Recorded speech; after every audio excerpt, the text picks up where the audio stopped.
shared past experiences and similar aims and goals have brought China and Africa close together.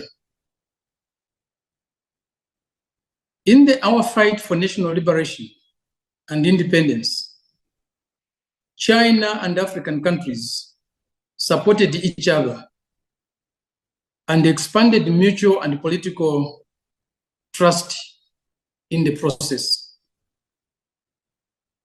On major international and regional issues, China and Africa have coordinated their positions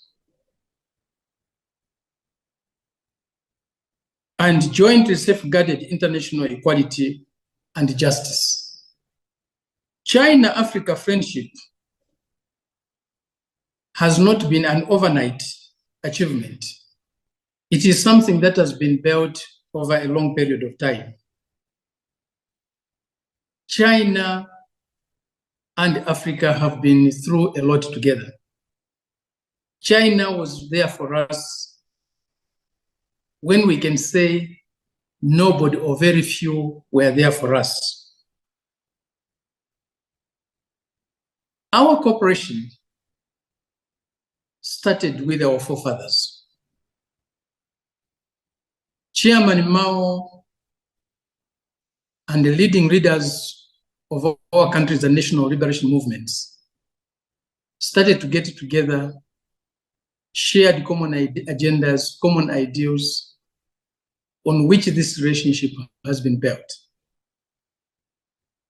Ours is not a happenstance relationship. It's a strategic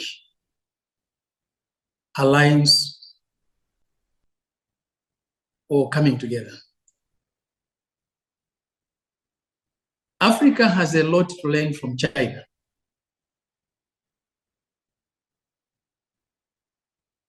The path to development that China has opened for countries of the South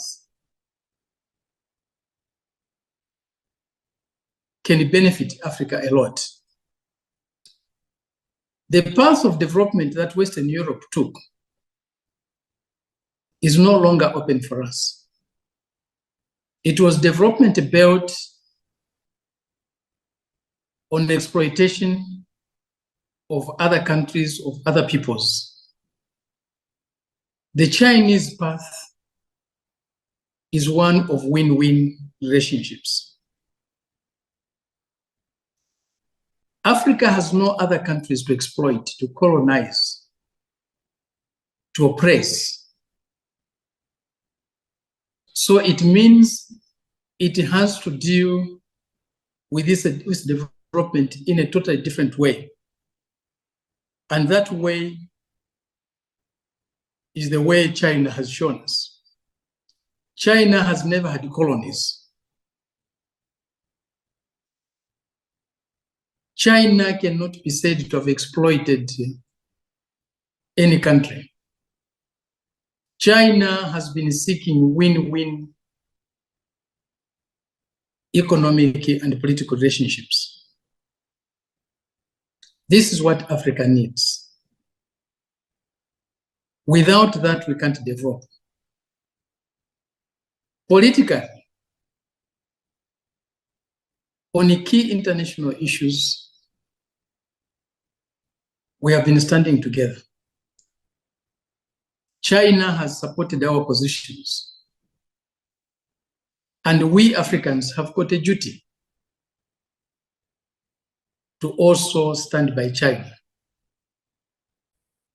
when its sovereignty, its territorial integrity, and other achievements are threatened.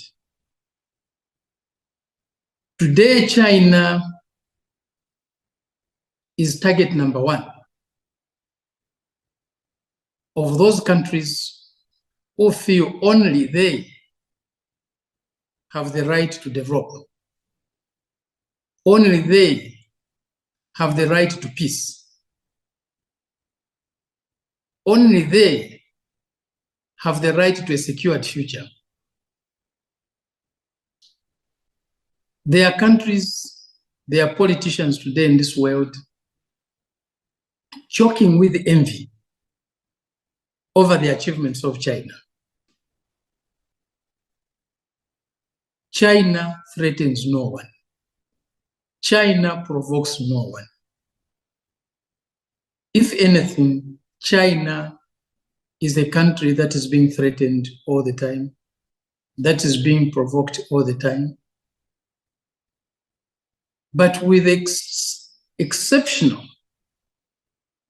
the outstanding leadership China has been able to construct over the decades, they are able to cope, they are able to deal with all these provocations in the most mature way we have ever seen. To stand for China, to support China, is to stand for ourselves, is to support ourselves, is to stand for our future, is to support our future. If China today was to be defeated, was to be destroyed, the future of us who live in the poor world would be threatened. In short, we have no future. So it is our collective duty to defend the progress China has made and is still making. And China is showing us that a more fair, more just and humane world is possible. Win-win relationships are possible. Relationships based on honesty, humility, equality, mutual respect are possible.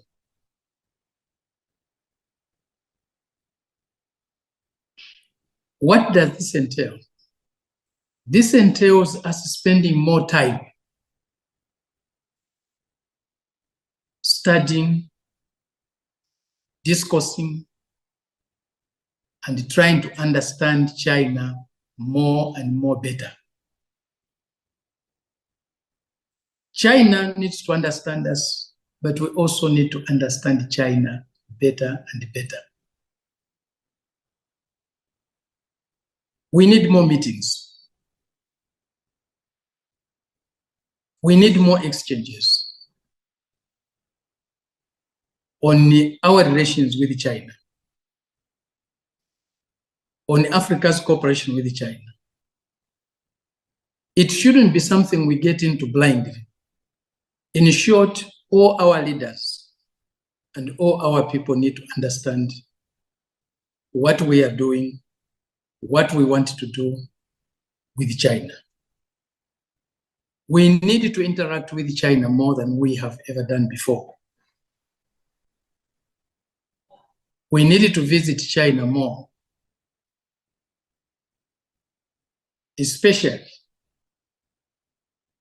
institutions in China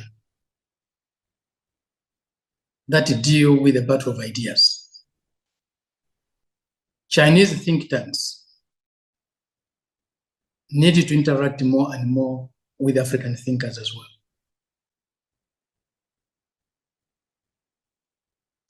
There is more to do. There is more to be said. There is more to reflect over, so that we started to see things for ourselves. We started to analyze things for ourselves and come to our own conclusions. I say that because there's so much lies. There's so much calm. There's so much deceit. There's so much propaganda against China.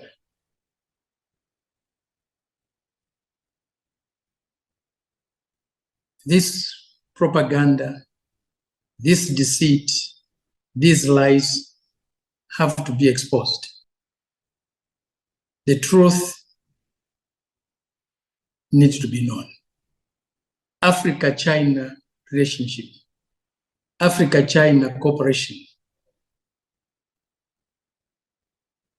is the only thing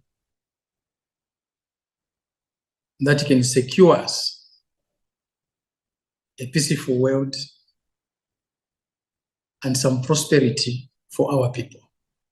Thank you very much.